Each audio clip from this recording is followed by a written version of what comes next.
starting is always easy and exciting. That's the best part.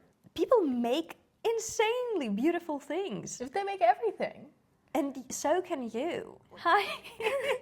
Hello, welcome to the Santa Cruz Art League podcast. Annetta is a spoil sport and will not say the same words with me at the same time, even though I have not told her what I'm about to say.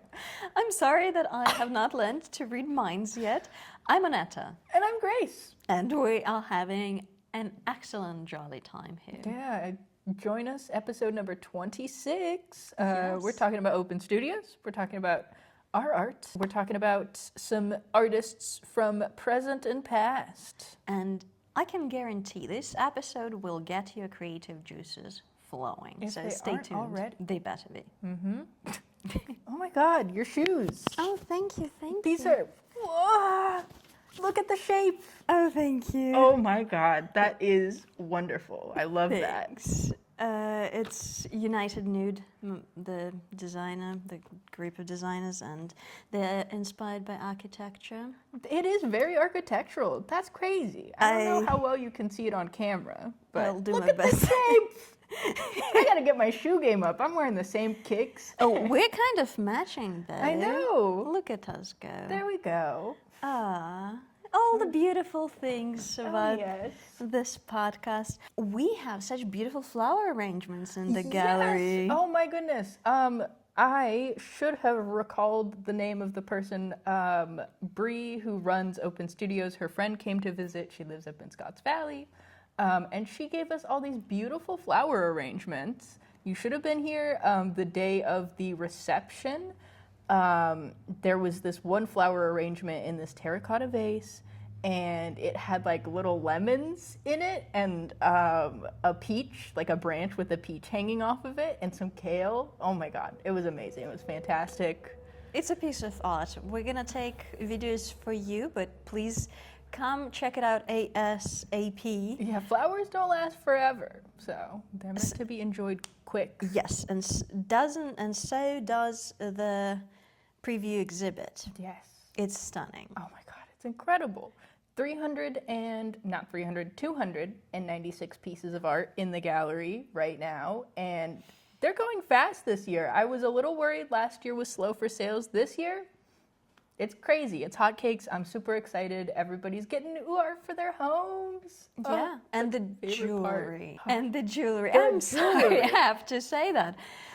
This exhibit is such a delicious preview of our county's talents, and jewelry is one of the crown jewels, pardon the tautology, but who to support if not the local artisans? Come I know, on. right? This year, I feel like I've seen so much more jewelry than I have in past years, and the quality Yes. is incredible. I am so excited for the amount of jewelers. Yeah, it's just been great. There's this one. I'll see if I can get Annetta to bring her camera in there a little bit later to take a closer look at it. But it's like an enamel heart.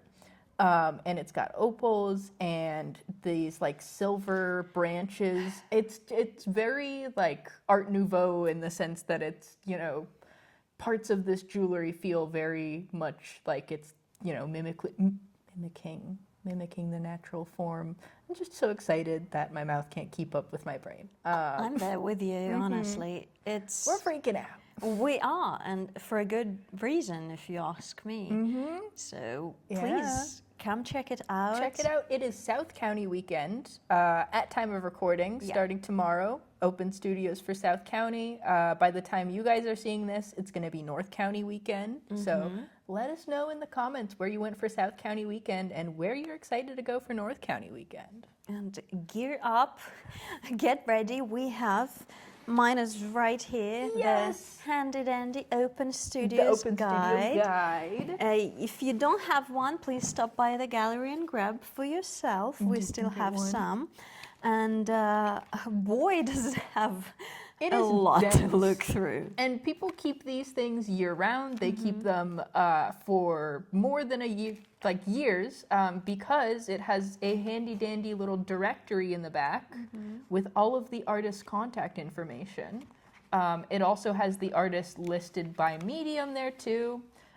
So in the future, if you are looking for some specific art, you'll have all of their contact information right here. That might be a little loud in the mic. Are we doing ASMR today? Oh, the new and exciting things we're unlocking with this podcast. I love that. Yeah, I personally keep the old releases of Open Studios just for record keeping. I don't know if I'm like imagining myself as unofficial archive or whatnot. I don't know. Somebody's got to be. But they're just so cool. And just like if you need a quick gasp of inspiration, so to say, no one ever said that, but here we go. We're saying it now. Yeah. Just flip through it, and I guarantee you find something that you're going to be like, this is interesting, or this is weird. And something that's going to spark that desire to create in you. And, you know, sometimes that's all you can ask for. Right. There is nothing more inspiring to making art than seeing more art. Like, whether it's music or jewelry or paintings or drawings or movies, you know, sometimes you encounter something that makes you feel so much that you're like, I have to make. Yeah. And I think the Open Studios in this time of year just, I don't know, it's a creative's delight. I agree. And I'm really curious as to how witnessing these very varied exhibits affect you. For me personally, it inevitably makes me want to try a new medium. Or working smaller. Working smaller. Okay, we am I like the ADHD? ADHD? Yes, ADHD. That would be correct. I have like that, by the way. ADHD, HDMI. one of those. Exactly. I feel like I'm the embodiment. I don't think I have ADHD. If you watch the outtakes, you might be arguing with that. My attempts to follow the trace of my thought. But what was I talking about? Okay. Case in point. Happens all the time.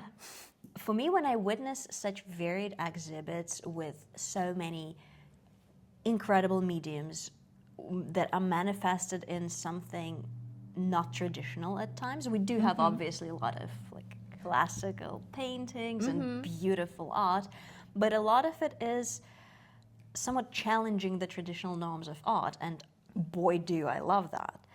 And the way it manifests in me, I want to try something new. So in today's episode of Anetta's New Hobbies, I think I'm going to continue my mother's line of work, and I'm going to dabble into leather making. Yes! Oh, that's so awesome. We have a lot of really great leather makers, leather workers around here. Plus, literally, the tannery. I know. What a more appropriate venue than the tanner. So yeah, my mom, she had her first education was as a shoe designer, and she made beautiful shoes. And that's not her line of business at the moment, but I feel like blood is thicker than water, and my love for good leathers. So I'm in the research stage. I'm not impulsive. So I'm just taking my time into research of different tanneries, and I found an incredible leather salesman from New York that supplies some of the like world-renowned designers. And who do I think I am to be, working with their leathers? But I'm just in the research stage because there's a jacket that I want to make. Ooh. And how to make it happen if not to make it happen yourself? It's true.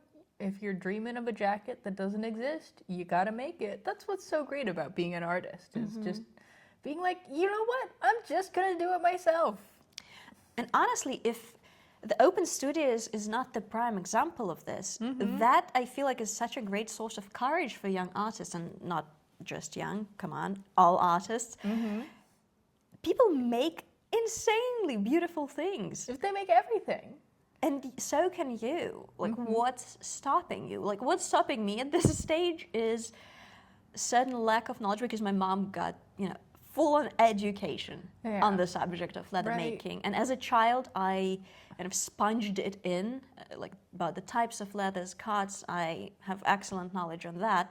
But when it comes to crafting and drafting and... Yeah, that's a whole skill. I admittedly do not have it yet. Am I seeing an apprenticeship in your future? Possibly. Oh. Possibly. I'm just, that's something that I am really excited. And there goes, last week I was like, I want to work small, and I think it goes hand in hand. Yeah, you can work small with leather. And not necessarily leather. So you see, that's the dichotomy of it in my head. I still want to try something new, but I feel like working smaller format on like a canvas would allow me to do both. Because right now my projects are large. That makes sense. And inevitably they take a lot of space. All of my like effort and space, yes. And I feel like that's kind of how you manage, in my eyes, to be an artist and have like a career. Like 50 jobs. And yes, and social life. Yeah, I guess so. I do work small because they're not, as much as I would say that me working small, I suppose, is a way that I can manage the things that I have. But also I just have a really short attention span. I've actually been diagnosed with ADHD. I have such a short attention span, and so like the amount of like thought and planning and like contemplation that people put into larger pieces, like I struggle to do that, or like I'll start and then like I don't finish it. And so working smaller is a way for me to like put all of that into such a condensed form.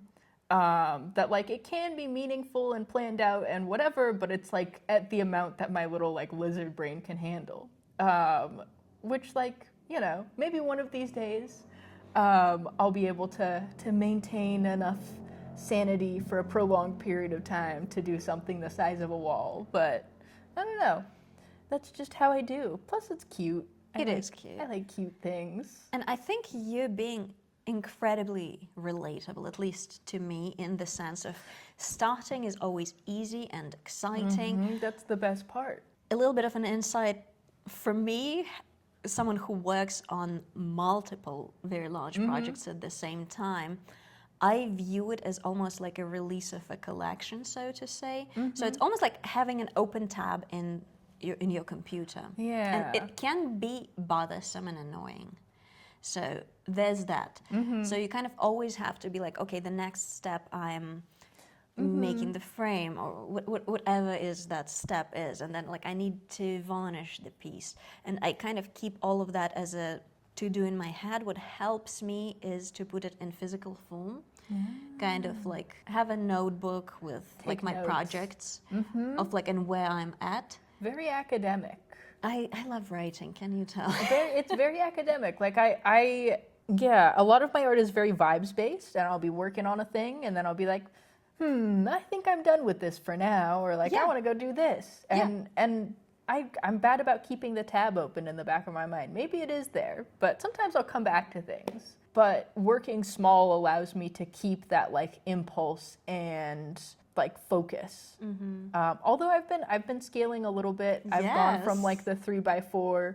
I have a few 12x12s now. That's pretty good. And then that 30x40 that's in my studio. How's that going? It's going good, actually. I might be able to show you guys a picture. Do we get an exclusive preview? A preview. Oh my goodness. It's not quite finished yet, but it is. That's it is okay. getting there. Let me see if I can find it. I have so many pictures of open studios. As we do. Yes. There we go. It's still kind of in progress. Oh, that's the one. That is so cool. But it's based on a picture that I took during transmutation in our gallery. One of the students who is an artist in the show had this like digital camera that they were carrying around and like taking pictures of the reception. And I thought that it was like, I just like hands. I just like painting hands. It was a very compelling pose, and also the like red of the camera was really interesting. Adored the way that her photo that she had in the gallery was framed in red. That's, oh my goodness. And she had the red glasses, and then her camera's red. It's like all all of her like visual things are surrounded by this red frame, and I thought it was really interesting. And I love that artist. We're gonna try to put the picture on the screen as a throwback for you, but she was absolutely lovely, and she's the subject. Yes. So art inspires more art. Yes, it does. Incredible. Yeah. So that's what I'm working on right now, and we'll see. Hopefully, it'll look good by the time it's finished. Thank you for showing. Yes. Oh. Thank you for viewing. Yes. Well, for me, I'm finishing my circles. One of my pieces with circles that is rather large, where I have decided to take upon changing how the frame looks, because in my eyes, I needed to have that creative control over the entire finished piece, how it would be seen in the interior. And when you were at my place and we were chatting about that, I said that I think it's either going to be really corny and silly, or I'm going to absolutely love it. And I'm happy to report that I actually love it. I love how it looks. I'm glad I went with this desire to try out something unconventional and step out of traditional norms and be like, well, screw it. Let me try. Yeah. What's the worst thing that's going to come out of it? And yeah, I'm happy I tried. Yay! I love when things work. And I'm going to put on the screen for you too, since we are showcasing our art. Yes. It's just, Open Studios is such an awesome time. It's so good. For the arts, and I'm feeling incredibly inspired. I'm just excited to create. Me too. For me, I know, like I've said it hundreds of times, it manifests in trying new things and branching out and trying what works and what doesn't, and picking up and dropping off things. And maybe for you, it looks different, as in, like, you continue to work with the medium that you are a master at. And the contemporary artist I'm going to be spotlighting today is going to actually be an artist who works with one medium and in one particular very distinct style. So should we just go into that? Now that I teased it. Dive on in. Okay, mate. Let's go for it. The contemporary artist I'm going to show you today, her name is Aniana Heras, and she's a Spanish artist residing in Berlin. Guess how I found her? Was it First Dibs? Yes, it was. Sponsor us, First Dibs. Please. Yes. Incredible artist. I thought you deleted this app. On my phone. Maybe not. No, I did not. I removed it from my screen. Whoa, is that ceramics? It is ceramics. They look so good. It was my major after all, so I felt like it was a high time for me to spotlight a ceramicist. Yep. When I saw this, oh my goodness, I thought that you got to be joking. This is incredible. This is so simple, yet so intricate. Right? It's hypnotic. It's so beautiful, and I feel like this is the example of having a very distinct style and working with it. And as you can see, it varies with obviously the shape, the glazing, but looking at it, I would have to say it's like a thrown vessel, usually like a vase or a bottle, and then hand-built masterpiece around it. Some of it is... That's just a crazy spout. How beautiful is this? It is definitely like one of a kind. That's pretty reasonable for what that is. And some of it is like, this one is raw and unglazed. And the common in all of those works, this architectural, you can see the theme here. Yeah. Design of it, almost like something from lost civilizations.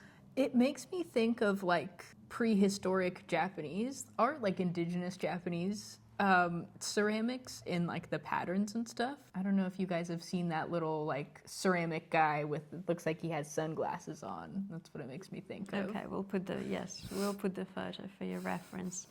And I feel like they definitely are so timeless because some of them, and I'm gonna show you on her Instagram, she has more. Look at me venturing out to Instagram. You're Yes, brave. I know. No, it's breaking. She on her Instagram, I loved this iconically reel where she destroys some of her pieces, and you can see it's greenware, so it's not Wow. fired, judging by how some of it is just still wet. Letting go, cleaning up, thinking. Very that felt cathartic. good is the capture. And boy, do I love an artist who does the entire cycle of, there's like 3: create, destroy, preserve. So I feel like she encapsulates all 3 really masterfully. And she is young. Man, Some of it is just, like, some of it is almost cyberpunk. So I love how innovative and yeah, it's like it's a work of art. space agey, but like. But it would also be like So- Aztec. Some of it with Wow. like experimenting with One's glaze a little. and less like asymmetric. That one's a little shape. more like visceral, Spooky. spooky.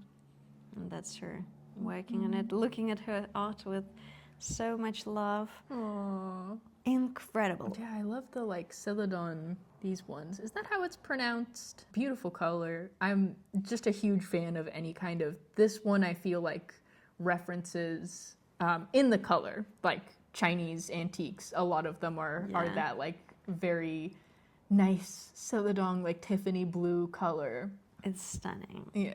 One of the things that I wanted to highlight that I found on the Manafueco.studio, one of the studios where she represents her works, is that she picked up this specific style and working with ceramics in 2022, Oh so my less than God. 3 years ago. What?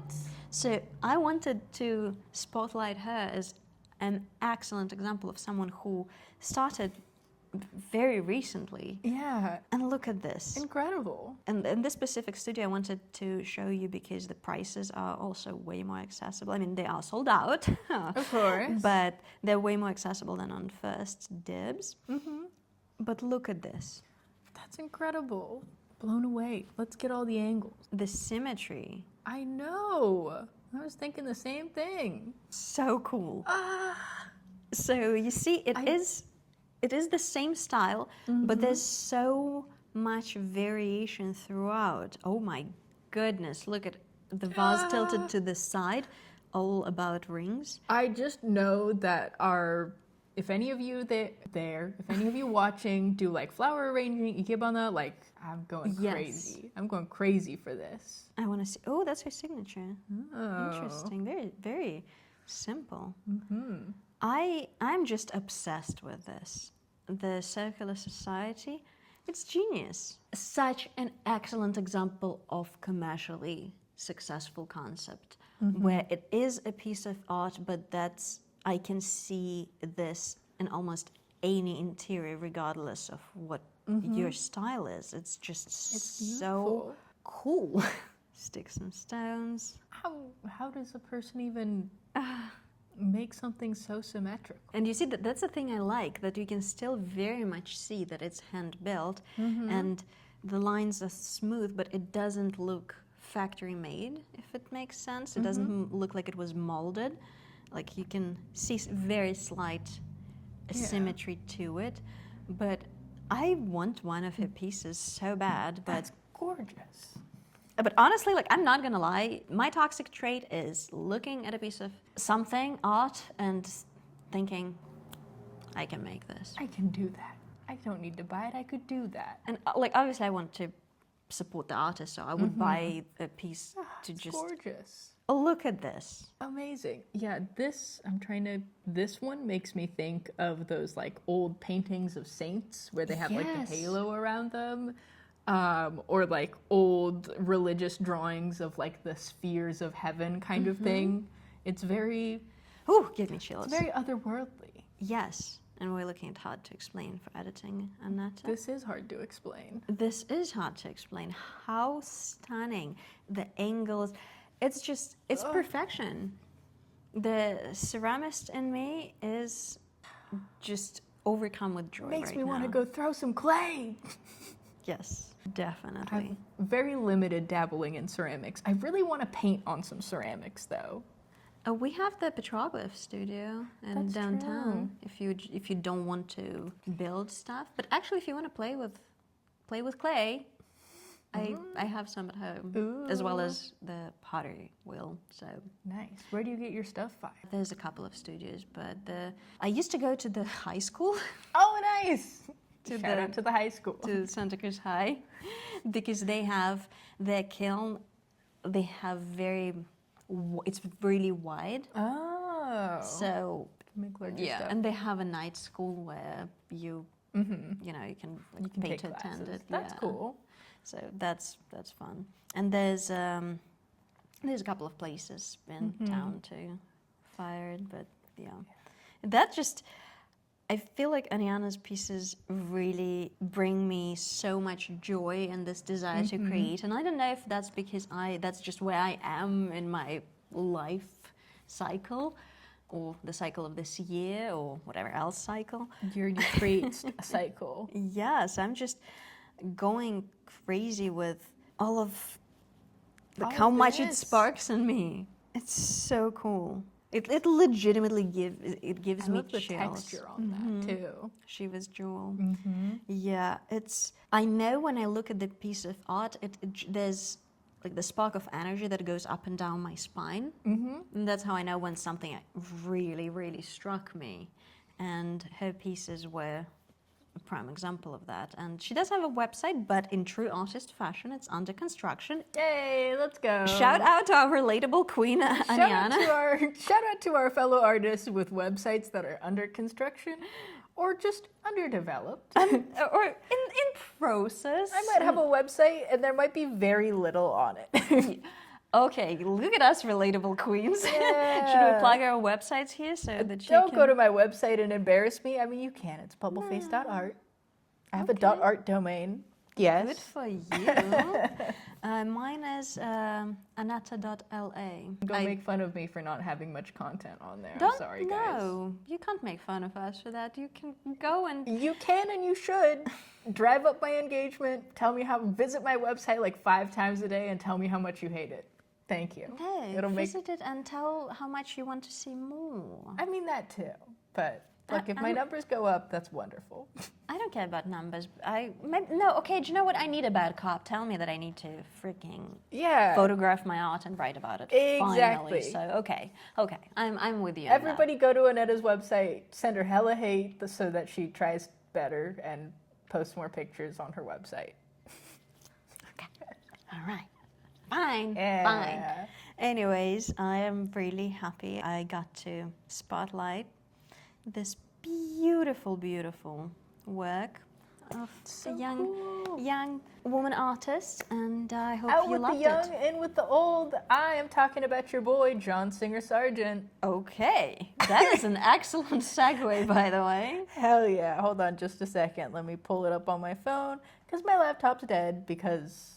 What am I? Not organized. That's okay. You know, something has to give. I always say something has to give. All right, Mr. John Singer Sargent. He's an American artist, and he was born in 1856, and he was famous for being a portrait artist. The quality of his work is super luminous, and that's why I think he is one of my favorite painters ever. Also, the way that he does clothes and hands. His hands are incredible. Let's see, this is one of his more famous ones. These little kiddos with lanterns. And just like the florals and the way that you can see the reflected light from the lanterns. It's super warm light in like this cool evening. He creates such a wonderful atmosphere. Beautiful portraits. Don't hate me, but I think of Sargent as a more contemporary Renoir. Because I feel, or more... American Renoir.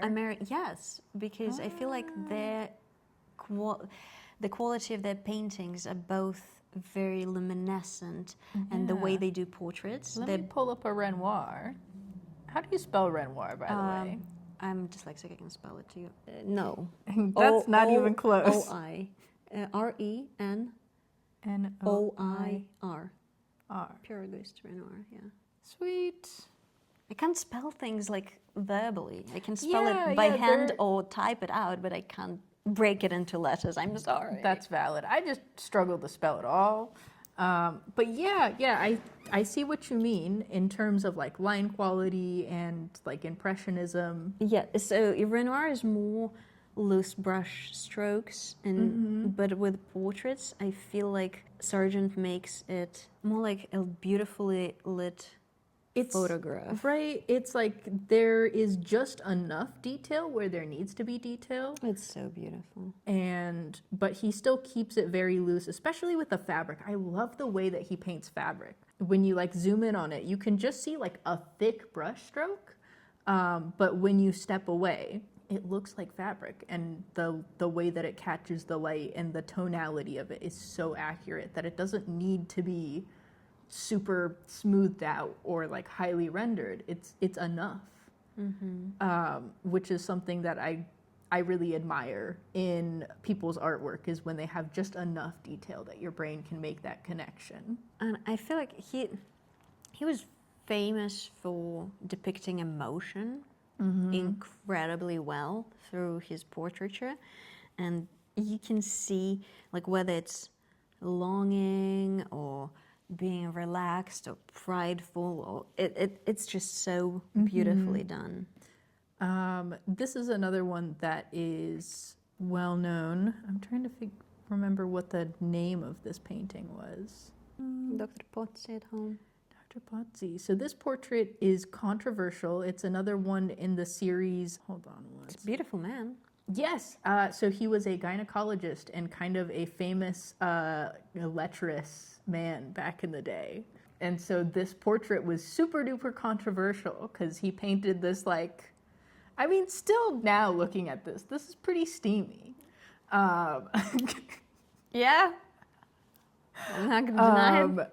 And so like, you know, people would paint women steamy all the time, but like this was... God forbid we sexualize a man. Yeah, God forbid we have some lecherous pictures of a man. But the way that he does his hands too, like undoing his robe in like the little hooked into his tie there. And the expression of the eyes and the face. Right, and just like that bright red color of the robe. Fabulous work. Good job, Mr. Sargent. Yeah, that's another famous one. Yeah, so this actually, they're talking about how they feel as though this piece and the portrait of the doctor are kind of companion pieces, because both of these people were kind of like famous figures in high society for being a little, you know, there's words for it. Promiscuous, having many lovers. He actually had to fix this painting that we're looking at right now, which is Madame X. That's right, I actually knew that. There we go. But he actually had to repaint this one because her strap was falling over her shoulder initially.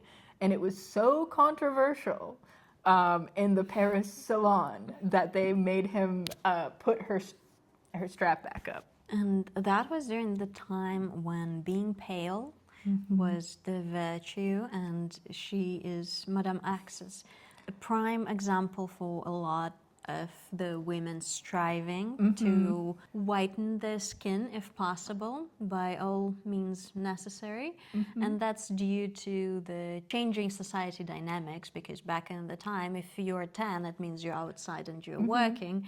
These days, if you're 10, it means you're outside living your life. Yes, so that was being pale was the proclamation of being wealthy and noble and beautiful. Yeah, it's really interesting because she's almost like blue in how pale she is in a lot of greenish. But then if you zoom in on her ears, like she rouged her ears for this. And so that really adds to the sense of like how pale she is, because she has these bright red ears. Also, check out those hands. Incredible. The pose. Yeah. And the reflection on the table as well. The way he does the skin, because skin is notoriously extremely difficult to paint. You paint skin well, by the way, I think. Try. And to paint the skin, especially of a really pale person, where it almost looks translucent. Well, skin is translucent. Yeah. And in this particular painting, the way the skin, you can see some of the colors mimicking the background. It's almost like this greenish blue. Right. Like blue, more blue towards the straps and greenish towards the middle with slight pink at her neck. And you can't even see her clavicle bones. She's so shiny and pale. She is really pale. And that example of the profile, it's really beautifully done. It's gorgeous. And also just like the dress that she is wearing would have been so scandalous back in the day. You did not show that much skin. You did not show your shoulders or like have a neckline that plunging, especially with like the strap. Oh my gosh. Incredible.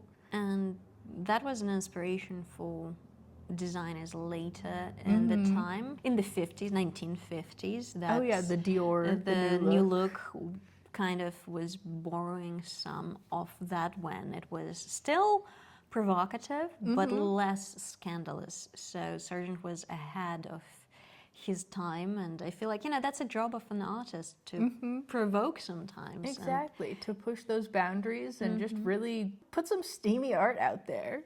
Yeah. Show us a couple of your other favorites. Honestly, like this one is one of my favorites. Going back to it, Carnation Lily wrote, but it was a portrait of his friend's kids. I love it. It's so cozy. It's such a vibe. It makes me think of like a Djibouti movie. The quality of light, the different, it's like a blue. I already said this. It's very, very cool, hazy atmosphere. Feels very like dusk, and then you have these super warm lights. Beautiful. It's beautiful work. And I think it adds to it that it actually is not a small format. It's actually taller than 6 feet wide. He works very large, which is how he can get so much detail. Like if you don't look at the original, if you look at the photo, it's almost like hard to gauge the size of it. And I like that about art sometimes. Yeah, but he just has some wonderful portraits. This is another one that I appreciate. Stop making me agree to things, CNN. But I like this one specifically because like the story behind it. Apparently he, because he was such a famous portrait artist and he had so many people requesting him to paint their portraits, he got to be a little bit selective about who he painted and how he painted them. And so he would dress people in things that like weren't necessarily in style. He really liked kind of loose-fitting clothes. So I love the story behind this one where he like brought in this like super large, ill-fitting dress for this woman to wear, and she was like not stoked on it. But the painting turned out beautiful. So like clearly he knew what he was doing. He was like, you have to be wearing this. And she was like, I would be caught dead in that. And she listened to him though, and it came out amazing. So The leverage you have when you're a successful artist. oh my gosh, yeah. You can put people in the stupidest dresses you want. Living the dream. Yeah. Anyways, but yeah, I'm a huge fan of his work and just the way that he does hands. Yeah. I think is incredible. Beautiful. Magnifique. Oh yeah, I painted my nails again this week. Oh, go you. They're red this time. So productive. Nice. But yeah, that's all I have to say about Mr. Singer Sargent. I love his work. His light is super cool. And I hope to someday be able to paint like that. I think that's pretty sick. Okay. All right. Aiming high. Excellent choice of the artist. You just like Renoir. You just like him because you like Renoir. No, I do like his work. I think it's culturally significant. So I think we did well this week with the artists we chose. Very different, but very inspiring. I'm inspired. Are you inspired? I hope so. You better be. If you're not inspired enough, we got a whole gallery full of amazing artwork that you can check out to be extra, extra inspired. Yes. As we're closing the podcast, I'd like to confess something. I was so busy this past week that I forgot about yesterday's critique group. Oh, well, Not yesterday's. it's next week, Oh, so you're chilling. Wednesday was the first of the month. Critique group is on the 7th. right. Right. Yes. We did this last month too, I think. You said, I don't think I'm going to be able to make it to critique group tomorrow. And I was like, it's next week. But that's good. So you hopefully you'll make it next week Yeah, to critique group. I will make it next week. Okay, good. I will make it. We'll oh let my you God. know what we did in critique group in next episode if we don't see you there. Yeah, please don't forget about November's critique group. Time is an illusion, my friend. It's something. Time is an illusion. Mark your calendars. Hold on. Let me get the date so you can mark your calendars right now. Then I forgot to do something else that I was supposed to do this past Tuesday. Well, it wasn't the critique group. It was not a critique group. Thank God for that. Okay. November 4th, mark your calendars. November 4th, 6:30. We're going to meet up in the gallery here. Not the gallery in the classroom. We can check out the gallery too. Sometimes we like to. A few pressing issues, my friends. One, celebrating the birthday of this beautiful organization. We're 106. Yes. Oh, what a lovely age to be. Uh-huh. I have already donated to be entered into a raffle for the luck of the draw. And I have purchased my luck of the draw ticket. So you might have 2 tickets. I hope so. And Annetta has donated not 1, not 2, not 3, but 4 pieces to Luck of the Draw, by the way. Yes. Overachiever here. Well, it was a series. I couldn't break it up, and I wanted it to be like a limited edition specifically for the Art League. Yay. Because in the style that I work, those 4 are the only pieces that are on the metal base. And I've gotten to see them in person. They're pretty cool. You guys are going to want to get your Luck of the Draw tickets for these ones. And if you're purchasing a ticket right now, you are entitled to a free mystery raffle ticket. It's going to be pretty litty. I purchased my mystery raffle ticket because I'm overachiever, as Grace said, and it was not yet advertised that I could get it for free. So that's okay. So now you're entered twice. That's okay. That's fine. okay. I'm happy to support the Art League, but Thank you. if you have not purchased your Luck of the Draw tickets, Do so. what are you waiting for? Get your tickets. Get your friends' tickets. Oh my gosh, this is such a fun event to come to with your friends.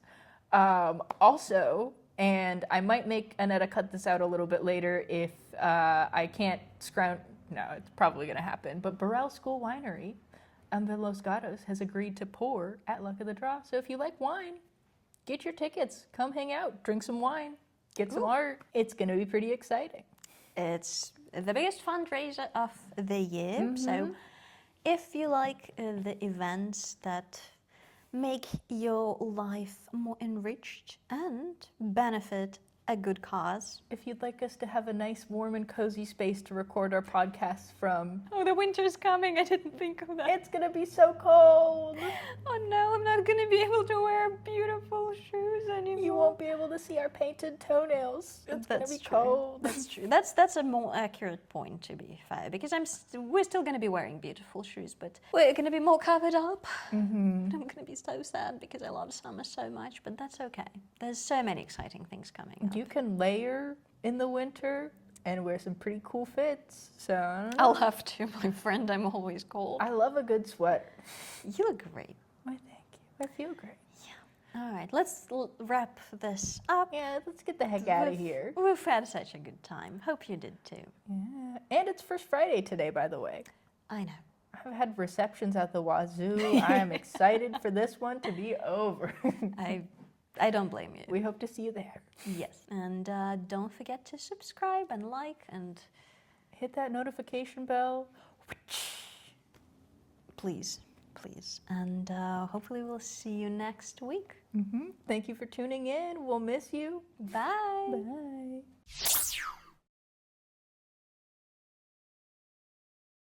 In unison. Oh. 1, 2, 3. Hello and welcome. I'm like, what is happening? happening? At the closing. One of Closing. those. Good Lord, no. That's why I don't do Instagram. What if we just spend this episode watching reels? No, please. That's just, I can't. I'm so sorry. I respect everyone's love for reels, but I can't.